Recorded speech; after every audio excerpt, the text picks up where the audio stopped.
দর্শকবৃন্দু, আমন্ত্রণ জানাচ্ছি এখনই সময় টিভির পক্ষ থেকে। শুরুতে থাকছে দেশের সংবাদ শিরোনাম। লক্ষ্মীপুরে রায়পুর বিএনপির সম্মেলনে প্রার্থীদের মধ্যে হাড্ডাহাড্ডি লড়াই। আগামীকাল 9 সেপ্টেম্বর রোজ শনিবার রায়পুর পৌর ও উপজেলা জাতীয়তাবাদী বিএনপির ত্রিবার্ষিক সম্মেলন অনুষ্ঠিত হতে যাচ্ছে। এই নির্বাচন অনুষ্ঠিত হবে রায়পুর এলএম পাইলট উচ্চ বিদ্যালয় মাঠে। পৌর বিএনপির প্রার্থী সভাপতি পদে 2 জন, সাধারণ সম্পাদক পদে 5 জন, জন ও সাংগঠনিক সম্পাদক 5 জন, উপজেলা পদে সভাপতি 2 জন, সাধারণ সম্পাদক পদে 3 জন, সাংগঠনিক সম্পাদক পদে 4 জন, মোট প্রার্থীর সংখ্যা 21 জন। পৌরসভায় 9টি ওয়ার্ডে ভোটার সংখ্যা 629 জন। উপজেলার পর্যায়ে ভোটার সংখ্যা 710 জন। উপজেলায় মোট ভোটার সংখ্যা 1339 জন।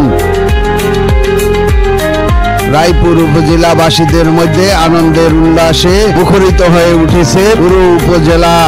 প্রার্থীরা 17 বছর পর ভোট দিবে বলে আনন্দে মেতে উঠেছেন। ভোটাররা মনে করে উৎসব মুখর পরিবেশে একটি নির্বাচনের মাধ্যমে যোগ্য নেতৃত্বের সৃষ্টি হবে।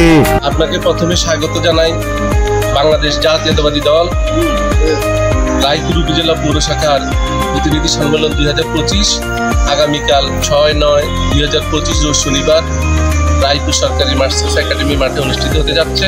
এই সম্মেলনকে কেন্দ্র করে পুরো উপজেলা এবং পৌর শহরে একটা আমেজের রব বিরাজ করছে।